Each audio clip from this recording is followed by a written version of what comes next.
Hey there, KHOU 11 meteorologist Kim Castro. It is Sunday, August 20th, and here is your tropical update. We are talking about the fifth tropical storm for the Atlantic season, and in the Pacific, Tropical Storm Hilary. So Hurricane Hilary has now downgraded into a tropical storm. We'll start in the Atlantic Basin with Tropical Storm Emily, the fifth of the season. It is expected to curve in a northerly direction, not have impact to land, and it is going to very quickly become a remnant low as we start off the week. But this is just a reminder that the hurricane season is peaking, and it is just getting started. Peak September 10th, and so we got plenty to talk about there.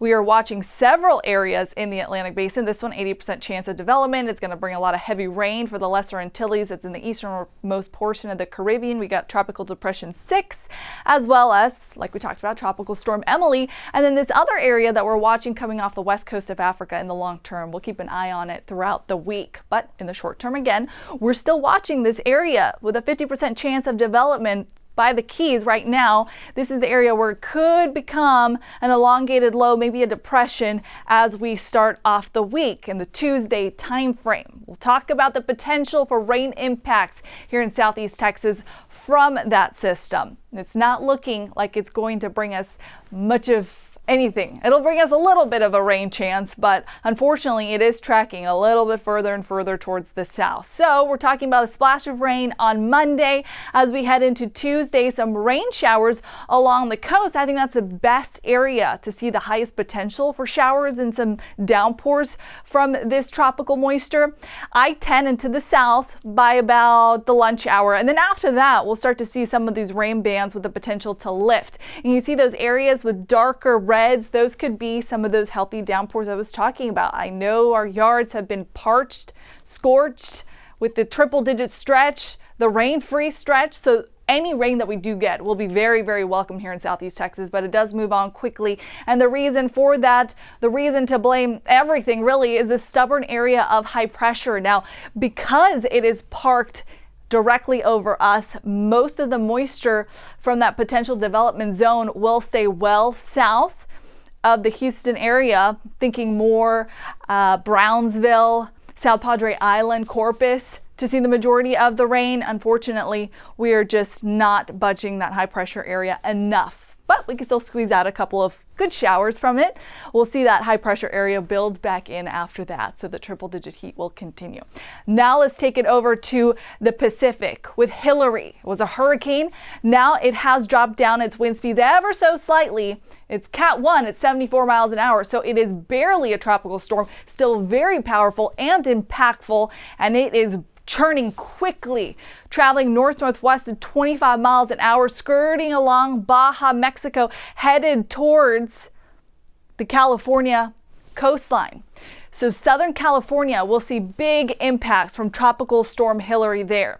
We're already seeing back-to-back continuous rain bands nonstop, really, from San Diego to LA, very popular, populated areas that would have never imagined a scenario like this. In fact, I'm from the LA area. I would never think I'd be talking about a tropical system in Southern California.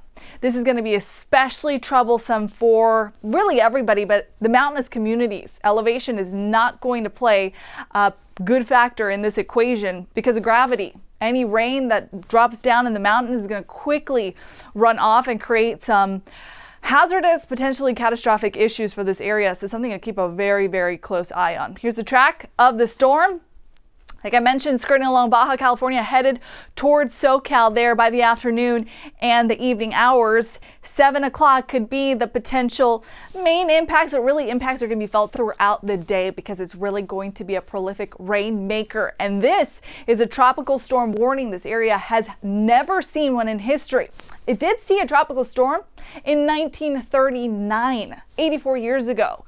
So this is likely a first scenario for the majority of people that live in LA, unless you're elderly and remember this happening in 1939. This is going to be a once in a lifetime event and something that no one is really prepared for. Hopefully everybody's preparing now, but it's definitely not something that we're anticipating.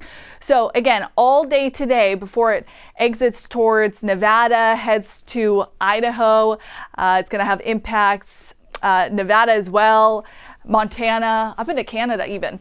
Rain is going to be the predominant threat here. 4 to 8 inches, many spots, especially the desert Southwest, Palm Springs. Yeah, they don't see this kind of rain even in the entire year. Even Los Angeles, average rainfall there is 12 inches. So these high rain totals are going to be historic.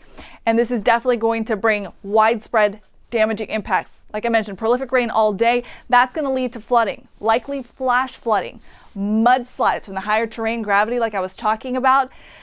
For the burn scar areas, for the areas that were hit with those big winter storms, California has taken quite the beating this year, and this is just adding a tremendous fuel to that. High tides, waves up to 4 to 10 feet, and strong wind gusts. Again, infrastructure in Southern California is not built to withstand this type of wind. So gusts at 30 to 70 miles an hour could certainly have some destructive power, but the main threat is going to be from those torrential downpours. I am on social media, Twitter, Instagram, Facebook. If you have any questions, if there's anything that you'd like more information on, please reach out to me there. And of course, if you have any friends and family in the Southern California area, keep them informed, keep them in mind, and check in on them. Until next time.